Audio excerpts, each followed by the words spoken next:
বিসমিল্লাহির রহমানির রহিম। আসসালামু আলাইকুম। কেমন আছেন বন্ধুরা?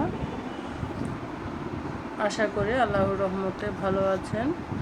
আমি আলহামদুলিল্লাহ ভালো আছি। আপনাদের দোয়ায় অনেক অনেক ভালোবাসায় আজকে আপনাদের মাঝে নতুন আরেকটা নাস্তা রেসিপি নিয়ে আসছি বন্ধুরা। দেশ ও দেশের বাইরে যে বন্ধুরা আমার ভিডিওটা দেখতেছেন সবাইকে অসংখ্য অসংখ্য ধন্যবাদ, অনেক অনেক ভালোবাসা। আজকে নাস্তা রেসিপিটা যদি দেখতে চান তাহলে আমার পুরো ভিডিও জুড়ে থাকতে হবে, আপনাদেরকে নিশ্চয়ই ভালো লাগবে। দেখুন আমি এখানে নারকেলের পুলি বানাবো। দেখতে চাইলে অবশ্যই ভিডিও জুড়ে থাকতে হবে। আর যারা আমার চ্যানেলের নতুন বন্ধু আছে চ্যানেলটিকে অবশ্যই সাবস্ক্রাইব করে দিবেন, আর সাবস্ক্রাইব করে বেল আইকনটি অল করে দিবেন, যেন আমি ভিডিও দেওয়ার সাথে সাথে আপনারা নোটিফিকেশানটা যেন আপনাদের কাছে পৌঁছে যায় বন্ধুরা। আর যারা পুরাতন বন্ধু আছেন সবাইকে অসংখ্য অসংখ্য ধন্যবাদ। আমার এই পিঠা পুলি বানানোর জন্য আমার যা যা উপকরণ লাগতেছে সেটা হচ্ছে, এটা নিয়েছি সুজি, চাউলের গুঁড়া, চিনি আর আটা। আপনারা চাইলে ময়দা ব্যবহার করতে পারেন, আমার কাছে ময়দা ছিল না, আমি আটা দিয়ে করে দেখাচ্ছি। আপনারা চাইলে সেম প্রসেসে ময়দা দিয়েও করতে পারেন।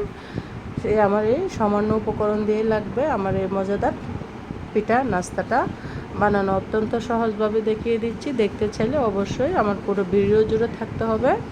আমি একটা পাতিলের মধ্যে পানি বসিয়ে দিয়েছি, পানিটা ফুটানো পর্যন্ত অপেক্ষা করতে হবে। আর পরিমাণ মতো লবণ দিচ্ছি, অবশ্যই লবণ দিবেন, লবণ না দিলে কিন্তু পিঠাটা খেতে ভালো লাগবে না। পরিমাণ মতো আমি এখানে লবণ দিয়ে দিচ্ছি। পানিটা বলক আসা পর্যন্ত অপেক্ষা করতে হবে। পানিটা দেখুন ফুটতেছে। এবার আমি চিনি দিয়ে দিচ্ছি পরিমাণ মতো। আপনারা আপনাদের পরিমাণ মতো মিষ্টি যেভাবে খান সে পরিমাণ মতো দিয়ে দিবেন। সেম প্রসেসে আপনারা পিঠাগুলো বানিয়ে নিতে পারবেন। তারপর আমি চিনিগুলোকে পানির সাথে নেড়ে চেড়ে মিশিয়ে দিলাম। এবার আবারও বলক আসা পর্যন্ত অপেক্ষা করতে হবে। আমি এখানে আরেকটু চিনি দিয়ে দিয়েছি, চিনিটা কম হয়েছিল সেই জন্য আরেকটু চিনি দিয়ে দিয়েছি। আপনারা আপনাদের আন্দাজ মতো দিয়ে দিবেন বা আপনাদের স্বাদ মতো দিয়ে দিবেন। আমি অবশ্য চিনিটা অতটা বেশি দিই নাই, কারণ আমার পরিবারে ডায়াবেটিক্সের রোগী আছে, সেই জন্য কম খেতে পারবে, তার জন্য চিনির পরিমাণটা আমি কিন্তু সব মিষ্টি খাবারের মধ্যে কমিয়ে দিই। আপনারা আপনাদের স্বাদ মতো দিয়ে নেবেন চিনি। পানিটা বলক আসে গেছে, বলক আসা পর্যন্ত আমি কিন্তু অপেক্ষা করেছি। অবশ্যই পানিটা ভালো করতে বলক তুলে নেবেন, না হলে কিন্তু আপনার আটাটা পারফেক্টলি হবে না। দেখুন আমার পানিটা বলক এসে গেছে। এবার আমি আটাগুলো সব মিক্স করে একসাথে দিয়ে দিচ্ছি। পানির মধ্যে দিয়ে দিলাম আটাগুলো। তারপর আমি আটাগুলো এখানে ঢেলে দিলাম। আমি আটাগুলো পানির মধ্যে দিয়ে দিয়েছি। আমার বাচ্চা আছে, ছোটো বাচ্চা, মাঝে মধ্যে একটু আওয়াজ চলে যায়, সেই জন্য আমি দুঃখিত। ছোটো বাচ্চা বুঝে নিতে সামলানো কষ্ট হয়, 13 বছরের বাচ্চা, সেজন্য বুঝে না, মাঝে মধ্যে বয়সের মতো আর একটু আওয়াজ চলে যায়, সেই জন্য দুঃখিত। আটাগুলোকে ভালো করে সিদ্ধ করে নিতে হবে। 10 মিনিট মতো সিদ্ধ করে নিয়েছি। ঢাকনা ডেকে চুলার আগুনটা কমিয়ে দিয়ে আমি 10-15 মিনিট মতো অপেক্ষা করেছি যেন আটাটা সিদ্ধ হয়ে গিয়েছে।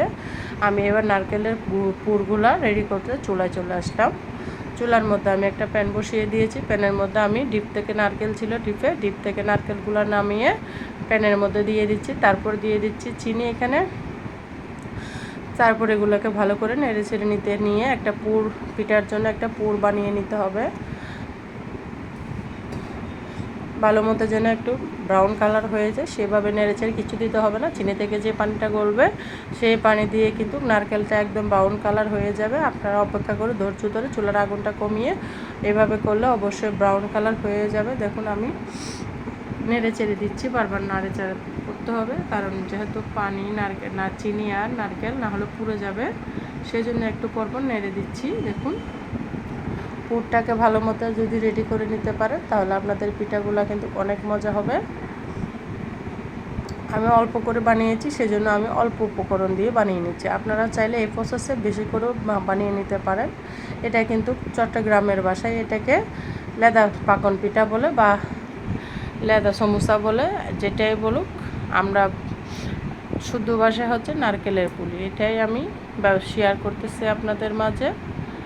অনেক মজাদার এই পিঠা, সুস্বাদু, অবশ্যই বাসায় ট্রাই করবেন। আমি যেভাবে দেখাচ্ছি সেই প্রসেসে বানিয়ে নেবেন, অবশ্যই ভালো লাগবে। দেখুন আমি নারকেলের পুরটা রেডি করে নিয়েছি। এবার আমি চলে যাব রুটি বানানোর জন্য। আমি আটাটা আর মলাটা দেখাইনি আপনাদের মাঝে। আমি আটাটা ভালো করে মথে নিয়েছি। মথানোর পরে আমি রুটিটা বেলে নিচ্ছি।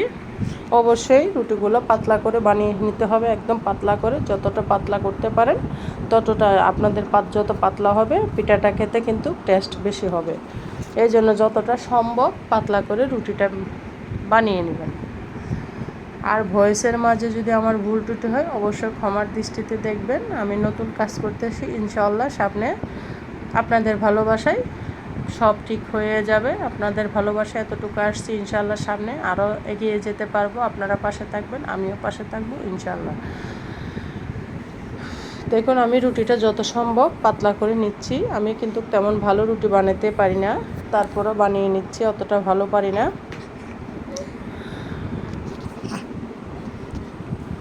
আমি রুটি কিন্তু বেশিরভাগ রুটি মেকারে রুটি বানাই, তারপর হাতে গুলাইয়ে বেলা ছাড়া ঝামেলা ছাড়া ওই রুটিগুলো বানাই। কারণ আমার কাছে রুটি বেলাটা অনেক কষ্ট লাগে, যার কারণে আমার রুটিগুলো আঁকা বাঁকা হয়। দেখুন আমি যতটা সম্ভব কিন্তু একদম পাতলা করে রুটিটা বেলে নিচ্ছি। গোল হচ্ছে না, আঁকা বাঁকা হচ্ছে। দেখুন একদম পাতলা, যদি পারেন একদম পাতলা টিস্যুর মতো করে নিলে আরও বেশি মজা হবে। আমি বানিয়ে নিয়েছি একদম পাতলা করে। দেখুন এই পাশ থেকে আমার হাতের তালু দেখা যাচ্ছে, এরকম পাতলা করে কিন্তু রুটি বানিয়ে নিতে হবে। অনেক পাতলা যতটা সম্ভব। আপনারা যতটা মোটা হলে কিন্তু এই নারকেলের পুর দিয়ে পিঠাটা খেতে কিন্তু তেমন ভালো লাগবে না। এবার আমি পিঠাটা তৈরি করতে চলে যাচ্ছি। এর মধ্যে দিয়ে দিলাম নারকেলের পুর, পরিমাণ মতো দিয়ে দিচ্ছি। আপনারা আপনাদের পরিমাণ মতো দিয়ে দিবেন। তারপর দেখুন আমি রুটিটা যেহেতু বড় হয়েছে সেহেতু আমি মাঝখানে কেটে নিয়েছি। অনেক বড় রুটি, একদম পিঠার সমান হয়ে গিয়েছে নারকেলের পুর। আমার পিঠাটা কাটা সুবিধার্থে সেজন্য আমি মাঝখান থেকে 2 পিস করে নিয়েছি রুটিটা। দেখুন আমি এখানে নারকেলগুলো দিয়ে দিয়েছি, যে পুরগুলো রেডি করেছি। তারপরে এভাবে পিঠাকে অবশ্যই দেখে বুঝে নিতে হবে, এটা বলে বোঝানো যাবে না, অবশ্যই দেখে বুঝে নেবেন আমি কিভাবে পিঠার শেপটা দিচ্ছি। দেখুন এইভাবে দিয়ে এরকম একটা সাজ দিয়ে আপনারা কেটে নিতে পারেন, বা আরেকটা পদ্ধতিতে আমি দেখাবো এই পিঠাটা কিভাবে সহজভাবে কাটতে পারেন। আমি এটা দিয়ে কিন্তু বেশি সহজ, এরকম সাজ দিয়ে কিন্তু পিঠা কাটা অনেক সহজ। দেখুন এইভাবে একটা সুন্দর একটা শেপ দিয়ে দিয়েছি। আপনারা আপনাদের পছন্দ মতো শেপ দিয়ে দিবেন, আমি আমার পছন্দ মতো দিয়ে দিয়েছি। দেখুন আমি এখানে আরেকটা পিঠা রেডি করে দেখাচ্ছি আপনাদেরকে এই সাজ দিয়ে। কেমন হচ্ছে অবশ্যই একটা সুন্দর কমেন্টস করবেন, আর ভিডিওটা অবশ্যই লাইক দিয়ে কন্টিনিউ করবে বন্ধুরা, ফুল ওয়াচ করবে অ্যাড সহ, সেটাই তোমাদের কাছে রিকোয়েস্ট। দেখুন আমি আবার আরেকটা পিঠা সুন্দর একটা শেপ দিয়ে বানিয়ে নিচ্ছি। এই সাজ কাটার দিয়ে পিঠা বানালে কিন্তু অনেক সুন্দর তাড়াতাড়ি হয়ে যায়। এগুলো আগে মা দাদিরা এইভাবে সাজ দিয়ে কাটতো। আপনারা কীভাবে কাটেন অবশ্যই কমেন্টসে বলে যাবেন। আর এই পিঠা কে কে খেয়েছেন অবশ্যই কমেন্টস করবেন। আমি কিন্তু ফার্স্ট টাইম বানিয়েছি, আমি কখনো বানাইনি, আপনাদের মাঝে ভিডিও শেয়ার করার জন্য বানিয়েছি। আগে খেতাম, আমার আম্মারা বানাতেও খেতাম, আমি কিন্তু কখনো ট্রাই করি নাই, আজকে ফার্স্ট করছি। মাশাআল্লাহ ভালো হয়েছে। দেখুন আমি আবার আরেকটা পিঠা আপনাদেরকে বানিয়ে দেখিয়ে দিচ্ছি।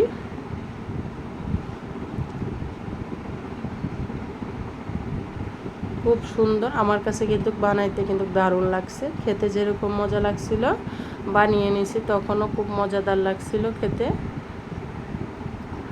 আরেকটা শেপ আমি দিয়ে দিচ্ছি, এভাবে হাত আঙ্গুল দিয়ে চেপে চেপেও দিতে পারেন। দুইটা শেপ আপনাদেরকে দেখিয়ে দিয়েছি আমি। আবারও নারকেলের পুর কিন্তু বেশি দিলে পিঠাটা তেলে দেওয়ার সময় ফেটে যাবে, সেই জন্য আমি অল্প অল্প পুর দিয়ে বানাচ্ছি। কারণ বেশি পুর দিলে আপনার তেলে যখন পিঠাটা ছাড়বেন তখন পিঠাটা ফেটে যাবে, সেই জন্য অল্প করেই দিচ্ছি। খুব মজাদার লোভনীয় এই পিঠাটা অবশ্যই খেয়ে দেখবেন। এবার আমি সাজ কাটার দিয়ে আপনাদেরকে বানিয়ে দেখাচ্ছি। দেখুন এটা হচ্ছে সাজ, এরকম দোকানে কিনতে পাওয়া যায়। আপনারা চাইলে এভাবে সাজ কাটার দিয়ে বানিয়ে নিতে পারেন, তবে আমার কাছে হাতে যে শেপটা দিয়েছি ওটা দিয়ে ভালো লেগেছে, এই শেপটা দিয়ে আমার কাছে অতটা ভালো লাগে নাই। তাও আপনাদের সুবিধার্থে আমি দেখিয়ে দিয়েছি। 2 রকম 3 রকমভাবে আমি পিঠা কেটে কিন্তু আপনাদের মাঝে শেয়ার করেছি। কেমন হয়েছে আমার পিঠাগুলো বানানো নিশ্চয় কমেন্টসে বলে যাবেন। খুব সুন্দর করে বানিয়ে নিয়েছি সমোসা। 3-4টা শেপ ছিল, 3-4 রকমের শেপ দিয়ে কিন্তু আমি পিঠাটা বানিয়ে নিয়েছি, আপনাদের মাঝে শেয়ার করলাম। এবার আমি চুলার মধ্যে চলে গিয়েছি, তেল বসিয়ে দিয়েছি। তেলটা গরম হওয়ার সাথে সাথে কিন্তু আমি এক এক করে পিঠাগুলো ছেড়ে দিয়েছি তেলের মধ্যে। দেখুন পিঠাগুলো এমনি এমনি ভেসে উঠবে তেল থেকে, দেওয়ার সাথে সাথে কিন্তু ভেসে উঠে নাই। অনেক মজাদার লোভনীয় এই পিঠাটি অবশ্যই বাসায় ট্রাই করবেন। আর আমার ভিডিওটা কেমন হয়েছে অবশ্যই বন্ধুরা কমেন্টসে সুন্দর একটা কমেন্টস করে যাবেন। খুব মজাদার লোভনীয় এই পিঠা অবশ্যই বাসায় একবার হলো আপনারা তৈরি করে খাবেন, অনেক ভালো লাগবে কিন্তু। দেখুন কি ফুলকো ফুলকো, মাশাআল্লাহ অনেক ফুল ছিল পিঠাগুলা, আমার কাছে দেখতেই ভীষণ ভালো লাগছিল।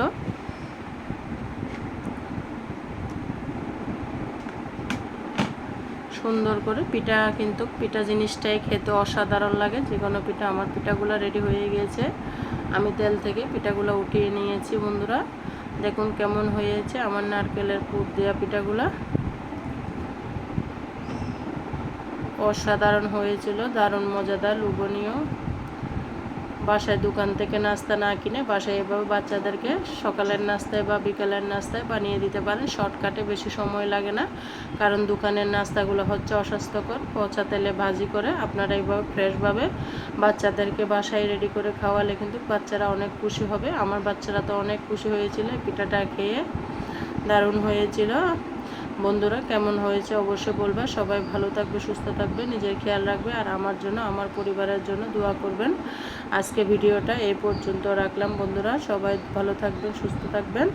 আসসালামু আলাইকুম রহমতুল্লাহি ওয়া বারাকাতুহু। আল্লাহ হাফেজ।